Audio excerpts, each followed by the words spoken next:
Bueno, pues la trata de personas, como le decían al inicio de este espacio, es un fenómeno transnacional que desde cualquier punto de vista, pues impacta de muchas maneras, sobre todo por la cantidad de dinero que se maneja a través de este delito, el impacto negativo que producen las personas y su aumento en todos los países. Algunas de las acciones que definen este delito, de acuerdo con la Organización de las Naciones Unidas, son el captar, transportar, trasladar, acoger o recibir personas bajo amenaza al uso de la fuerza u otras formas de coacción. Se calcula que los tratantes logran obtener aproximadamente 150 mil millones de dólares, producto de la comercialización de personas de todas las edades, en tipos y de todos los tipos de trata, porque no nada más es un tema de mujeres, de prostitución, o es niños, prostitución, pornografía infantil, esclavitud, trabajo forzado, en fin, el matrimonio servil, por ejemplo, o la servidumbre hasta la extracción ilegal de órganos. Es decir, es un tema doloroso, vergonzoso y muy vergonzoso aquí en nuestro país. ¿Por qué? Pues porque somos uno de los ejemplos de los países tratantes de personas en el mundo, y eso desafortunadamente es un negocio al que se le ha podido impactar poco. En México no hemos conseguido tener una estrategia de lucha. ¿Por qué? Porque además se cruza con el crimen organizado, y en esto me refiero al narcotráfico. ¿Por qué digo que se cruza? Porque muchas veces los más poderosos grupos delincuenciales también tienen entre sus redes la red de trata. ¿De qué tipo de trata? De todas estas que le acabo de describir, lo cual hace todavía mucho más complejo pues contener esta situación, porque no nada más es una lucha a nivel nacional para nosotros los mexicanos, es una lucha transnacional, es una lucha multinacional, porque esto se ve a todos niveles, prácticamente en todo el mundo. Para conversar con mayor detalle de lo que significa la trata de personas y dónde estamos parados en México en esta materia, hago contacto y le agradezco muchísimo al doctor Mario Luis Fuentes, titular de la Cátedra Extraordinaria Trata de Personas de la Universidad Nacional Autónoma de México. Gracias, doctor. Muy buenos días. Muy buenos días. Gracias por el espacio. ¿Cuál es la situación el día de hoy que estamos enfrentando en México y cuál es la razón de origen por la que creció de esta forma desmesurada el negocio de la trata en nuestro país? Por una parte, hay que visualizar que las condiciones que hacen que una persona, seguramente una niña, un joven, una persona trans, una persona indígena, sea atrapada, trasladada para su explotación, esas condiciones que detonan que alguien es tan vulnerable en nuestro país siguen estando ahí. Y estamos hablando de pobreza, marginación, claro, pero también estamos hablando de la fractura de las familias y de una dimensión que es más oscura. La realidad que en nuestro país hay una enorme tolerancia a las violencias, sobre todo a las violencias sexuales y a las mujeres. Entonces, cuando hablamos de trata de personas, no solo hablamos de este proceso final, digamos, la violencia extrema. Hablamos que atrás de esta violencia extrema hubo una vida en que se ha vulnerado o se ha renunciado a la protección de estos niños y niñas que son literalmente enganchados, trasladados, a veces por la fuerza física, a veces por la oferta de un empleo, a veces por el enamoramiento. En ese sentido, atrás de esto está una cultura enormemente tolerante a las violencias, sobre todo a los más vulnerables, y las condiciones sociales.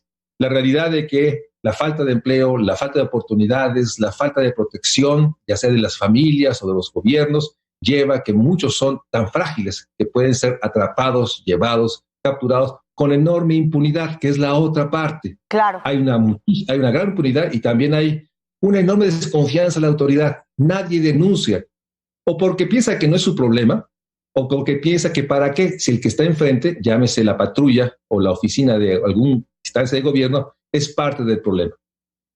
Otra parte del problema muy importante y que creo que ha permitido que crezca este fenómeno de esta forma en nuestro país es la colusión de las propias autoridades con este negocio. Así es, se ha marcado y recientemente cada año, durante 20 años, la oficina del Departamento de Estado americano ha señalado la corrupción.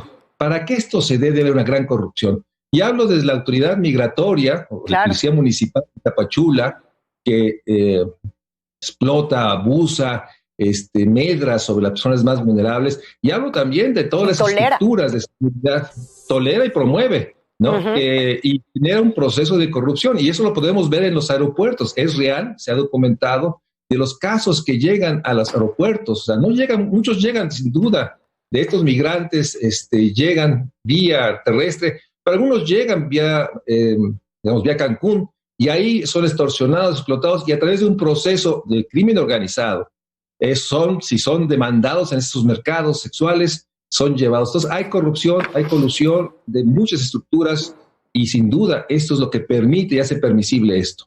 Y hablando de mercados sexuales, aquí hay un tema que creo que es también fundamental y me voy a referir a dos frentes que le pega. Por un lado, la educación en nuestro país y por otro lado, el tipo de educación en nuestro país. Si nosotros no abrimos el criterio a la educación sexual abiertamente a los jóvenes, hay una frase que dice: entre más sepas, más seguro estás. Y la realidad es que la ignorancia en la que vivimos, desafortunadamente, pues la mayoría en este país, porque no somos un país que se caracteriza por ser letrados, somos un país a quienes desafortunadamente nos caracteriza más la ignorancia, y en ese sentido es esta ignorancia, el desconocimiento de los modos, de las cifras, de las formas que hace que tantas y tantos jóvenes puedan ser atrapados por estas redes, fácilmente caen en ellas, ¿no? Por una parte está una de las dimensiones más complejas, yo diría, del humano, y obviamente en este caso de los mercados sexuales, el tema del sexo y el cuerpo. Y en ese sentido tenemos que aceptar y enfrentar. Hoy la sexualidad en los jóvenes, sobre todo adolescentes, se aprende vía la pornografía, vía estas grandes estructuras. Y eso genera una serie de juicios y prejuicios y genera esa enorme realidad de ver al otro o otra como simplemente algo que se consume. Hay una enorme, digamos, reestructuración de las visiones sobre sexo y cuerpo. Y en ese sentido, lo que está atrás también es una enorme tolerancia a las violencias y esas distorsiones, y la enorme fragilidad del gobierno, de sus estructuras, en el cual no discutimos estos temas, no los hablamos y no los enfrentamos y asumimos que corresponde a cada familia o cada hogar. Un punto importante es esto. Hay una enorme fractura cuando decimos los hogares mexicanos. Hay 34 millones de viviendas. Yo sostengo que muchos no hay hogares. ¿Por qué? Porque no hay la solidaridad, no hay los recursos, no hay el tiempo. Y estos niños y niñas solos o solas son objetivos a abusos del crimen organizado, del vecino, o incluso lo que hemos documentado, sobre todo en el sistema DIF, la enorme violencia sexual de familiares a otros familiares al interior de estas viviendas. Así es. Tenemos un enorme abandono. Y el silencio cómplice y asesino, de eso hemos hablado mucho aquí. Ya para terminar, doctor, la pandemia del COVID-19, ¿en qué forma ha impactado o en qué forma analiza usted que haya podido impactar la situación de la trata en nuestro país?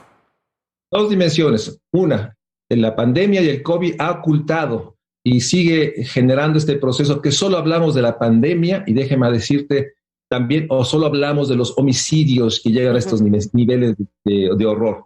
La pandemia está ocultando y está dejando de que se discuta, que se abra estos temas. Entonces la pandemia surge como un proceso de ocultamiento. Y por otra parte, la pandemia, el confinamiento, la enorme realidad de la enorme retraimiento del gobierno, porque solo se dedica a eso, porque no hay recursos para más, ha dejado mucha impunidad con una situación que debemos discutir. El sistema de justicia está totalmente fracturado y fragmentado, y eso hace que las no denuncias se incrementen, y por otra parte vamos a ver seguramente un incremento en todos los delitos, incluso los delitos sexuales y la trata de personas, por la realidad de que el gobierno está totalmente abrumado y rebasado. ¿Dónde está la esperanza entonces, doctor? En estos espacios denunciar y poder sostener que se requiere más esfuerzo. No es posible que la Fiscalía Especial dedicada a esto no tenga casi recursos, se le ha casi dejado la sequía total. No puede ser que no sigamos discutiendo cómo fortalecer el sistema de justicia.